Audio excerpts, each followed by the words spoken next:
अक्षय तृतीया बैशाख मास शुक्ल पक्ष तृतीयाटी अक्षय तृतीया बा अक्षी तृतीया भाव में परिचित। नूतन कार्यटी आरंभ करने अक्षय तृतीया हेउछि पूरा वर्ष मध्य सबुठारु शुभ तिथि। एही दिन कौन कार्य आरंभ कले ताहा क्षय न होई अक्षुण्ण रही थाए। शुभ दिन मनकरी एही दिन अक्षिमुठी अनुकूल गृह निर्माण निबंध विवाह उपनयन प्रभृति शुभ कार्य मान अनुष्ठित होता है। पुरी रे महाप्रभु जगन्नाथों चंदन यात्रा अक्षय तृतीया ठारू आरंभ होता बेले रथ तैयारी काम मध्य आरंभ होता है। अक्षय तृतीया तिथि रे अक्षी पूजा हेबा परे विश्वकर्मा और तांकर सहयोगीगण रथ निर्माण रे लागी पड़ती। एही दिन रे सधवा स्त्री माने षठी बुढ़ी पूजा करती। बलदेवजी मंदिर रे कृषिर आराध्य देव हलायुध बलराम और रेवतींकर विवाह उत्सव अनुष्ठित हुए। माँ अन्नपूर्णांकर जयंती और गीत गोविंद रचयिता कवि जयदेवंकर जयंती मध्य पालन होता है। पौराणिक दृष्टिकोण ए दिनर महत्व यथेष्ट अधिक। ए दिन को सत्ययुगर प्रारब्ध दिवस रूपे ग्रहण करा जायछि। अक्षय तृतीया रे ऋषि वेदव्यास और प्रभु गणेश महाभारत लेखिबा आरंभ करथिले। पौराणिक काल रे अक्षय तृतीया त्रेतया युग आरंभ हेउथिबा बेले पापनाशिनी गंगा पृथ्वी पृष्ठरे प्रवाहित होइथिले बोली किंबदंती कहे। अक्षय तृतीया तिथि रे श्रीकृष्ण बाल्यबंधु सुदामा को भेटी तांको दारिद्र्यर अंत घटाइथिले। एणु एही तिथि को समृद्धि और सौभाग्यर तिथि बोली विश्वास करा जाए। एही दिन स्वर्ण क्रय कले लक्ष्मी धनधान्य रे गृह परिपूर्ण कर दियंती बोली विश्वास मध्य रहिछि।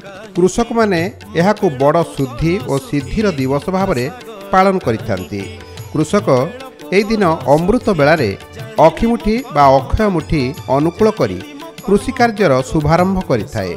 चाषी निज स्त्री ठारू हलदी चंदन सिंदूर बोला धान विहन पूर्ण नुआ गौणी को शंख हरिबोल हुलहुली ध्वनि मध्यरे मुंडरे थोई एवं अन्य एक नूतन टोकई रे पिठा नहीं हल लंगल धरी खेत को जाए। सेठारे माँ लक्ष्मी ठाकुराणी को भोग दे एई नैवेद्य कियारी रे ईशान कोण रे पोती फल बुलाए।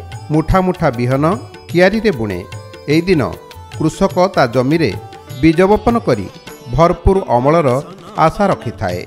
मुहूर्त शास्त्र अनुजाई अक्षय तृतीया हेउछि अबुझा मुहूर्त बा स्वयं सिद्ध मुहूर्त, अर्थात जो तिथिर सबु समय रे शुभ कार्य बा मांगलिक कार्य संपूर्ण करी हेबो एवं कौनसी समय को विवेचना करा जिवो नाही ताहाकु अबुझा मुहूर्त किंबा स्वयं सिद्ध मुहूर्त बोली कहा जाए।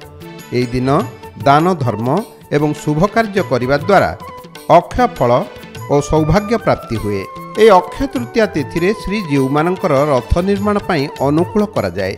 तंत्र विधि अनुजाई महाकाली तंत्र रे पूजित कुराड़ी लगाई वनजोग होमरे आचार्य तथा देउल पुरोहित रथ निर्माण शुभारंभ करिथांती। तालध्वज देवदलन और नंदीघोष रथ पई उद्दिष्ट गोटे धौरा काठ गंडी रे कुराड़ी स्पर्श करा जाय थाए।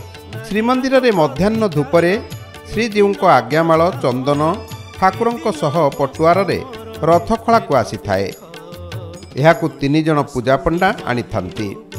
श्री जगन्नाथ मंदिर सम्मुखस्थ रथखला रे श्रीमंदिर पुरोहित राजगुरु और स्तोत्रीय ब्राह्मण माने श्री जगन्नाथ मंदिर सम्मुखस्थ रथखला रे श्रीमंदिर पुरोहित राजगुरु श्रोत्रीय ब्राह्मण माने वनजोग पूजा संपादन करिवार विधि रहिछि। रूपकार कमार चित्रकर भोई अमीन सेवक मानक उपस्थिति रे विश्वकर्मा शाढ़ी बंधा नीति पालित हुए। रथ संहिता और शिल्पशास्त्र अवलंबन रे रथ निर्माण करा जाए। एथिरे 1139 खंड काठ लागि थाए। सेही काठ गुड़िक हेला फासी असन धौरा सिमिली पाळधुआ महानिम्ब गंभारी मई कदम्ब देवदारू इत्यादि। श्री जगन्नाथ मंदिर प्रशासनर कर्मचारी माने रथखला रे उपस्थित रही एही कार्य सुरुखुरु रे हेबार साहाय्य करिथांती। बाହାର चंदन यात्रार शेष दिन रथ अखरे चक लागि थाए।